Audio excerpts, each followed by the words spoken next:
Good afternoon, everyone. It's Kirsten here for a Thursday spa business break. I've had a couple of weeks off. How was your Christmas break? Well, we're in almost next week is the mid-January. I can hardly believe it. And what I know happens this time of year is most of you are very focused on your 2020 goals. And with those goals, it really usually means that you're focused on some sort of growth initiative. Now, first I want to talk about, bring up the topic of growth initiatives and the fact that we live in a world, especially with business and being online and on social media, where there's this constant push to grow bigger. And I feel like that's not always going to be the case for you. As far as the successful way to grow doesn't necessarily mean you need to grow bigger. Bigger doesn't necessarily mean better.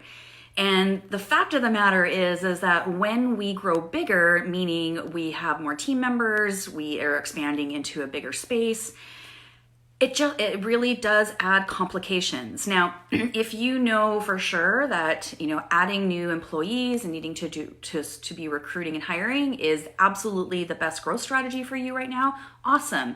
But what today's conversation about is that it may not be the best use of your time and energy to expand in terms of more people or a bigger location.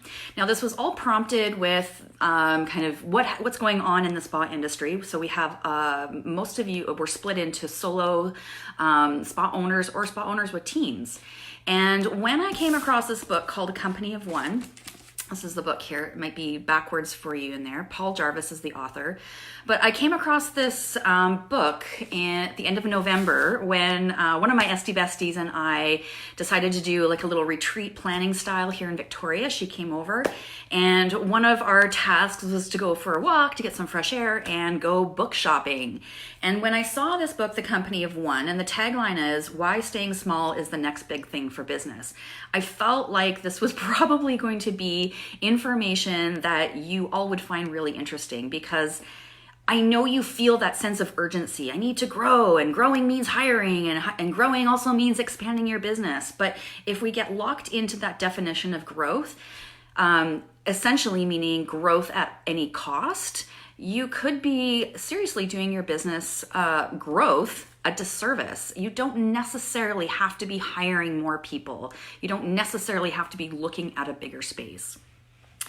Now, with The Company of One, they're really talking about two types of businesses, either solopreneurs, and he happens to be working in the digital marketing realm, and he actually lives pretty close by to me. He's on Vancouver Island up in Tofino, and I'm in Victoria.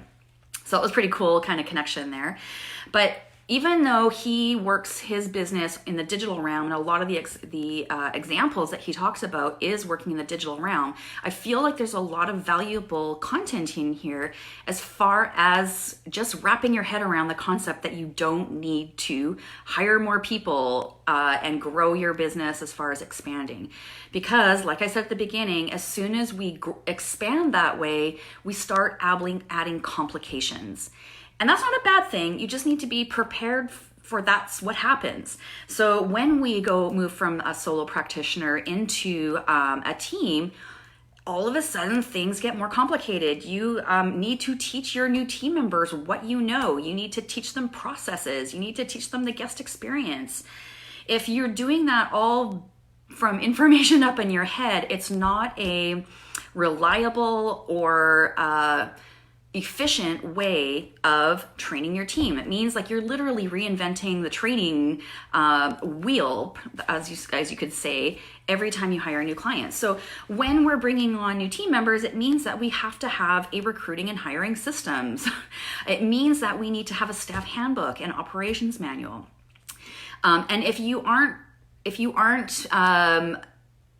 aware of what's needed to manage those extra complications, you could be getting yourself into a situation where you're like, oh my God, this is way more work than I thought it would be. It's hiring teams and maintaining teams and strong teams are not easy. You have to have structure and systems and organizational and efficiencies. That's just the fact of the matter.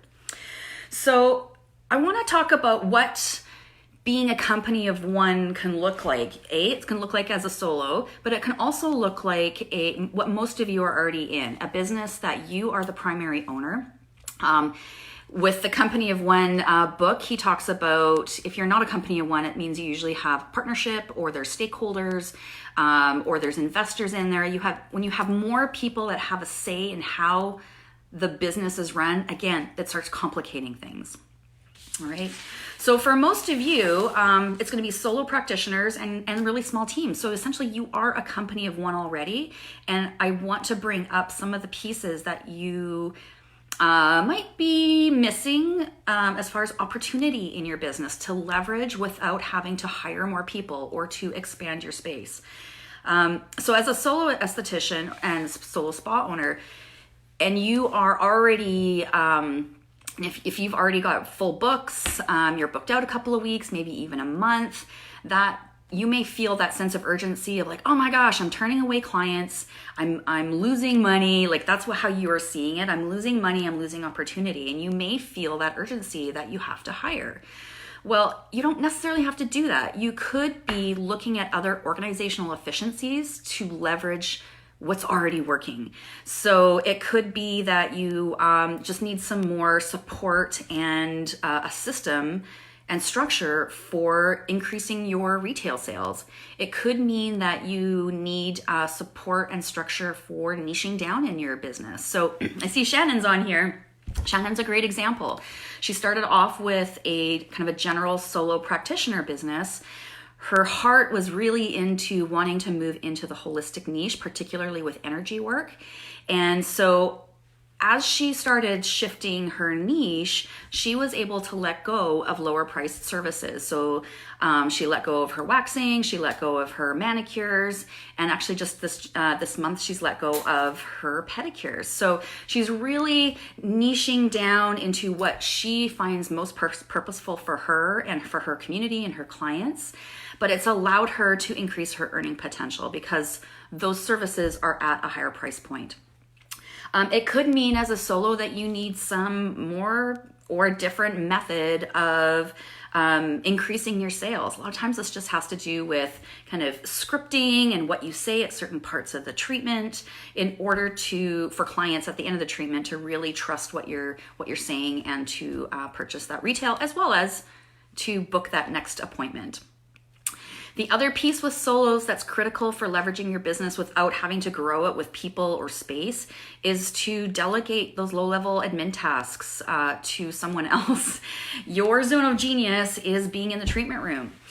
So if you are already fully booked out multiple weeks, it's time to let go of some things like your social media or your email marketing. Definitely your bookkeeping, outsource that. That is not how you should be spending your time. It's not a wise use of your time. Okay. And I mean, there's so many virtual assistants out there that it really is kind of a no-brainer at this point as far as outsourcing some of the admin work that you need done. And that goes for social media management too. So that's another place where you can outsource. On the personal level, you can be outsourcing cleaning your house, mowing your lawns, outsource some of your grocery shopping. I mean, there's services out there right now that are easy to do that with grocery shopping. Order it online, get it delivered, okay? Here's the thing is for you solos, a lot of times you're just stuck in the habit of doing the things the way you normally do it. So I'm here to kind of crack it open and say there's ways that you can be more efficient, all right? Now, as a time, being a company of one and maximizing and leverage what you have is going to look like making sure you have systems for recruiting and hiring so that you're attracting the right kind of team member as far as values and work ethic. And then you need a training system to make sure that you've set them up for success so that you can maintain a higher staff retention rate. It's so frustrating, when you do a hire and you get them started with training for like a couple of weeks or even a couple months, and then you realize it doesn't pan out. That is a huge red flag that something is not right with your recruiting process, okay, and quite possibly your training process.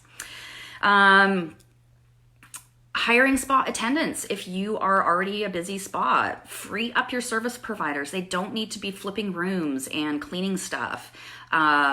If they're already super busy, they are much better at you can leverage your sales by giving them more time to work on those sales conversations at the end of the treatment, and having a spa attendant who is not a high skill set position to go in and do cleanup, setup, flip rooms, basically whatever is needed to keep the spa running efficiently.